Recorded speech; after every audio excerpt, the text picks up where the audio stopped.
Hello everyone, I am Dr. Farida binti Abu Bakar from University Hussein on Malaysia.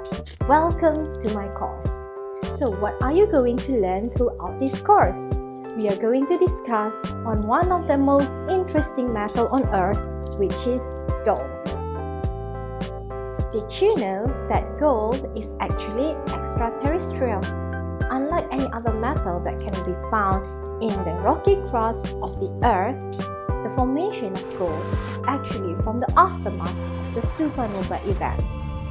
So, this makes this metal super special to us. But for chemists, bulk gold is rather boring metal.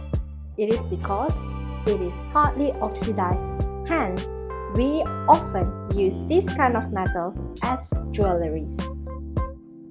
Tell you what, if we tune the size and the morphology of this metal, we can actually use this inert metal as one of the key players in the health industry.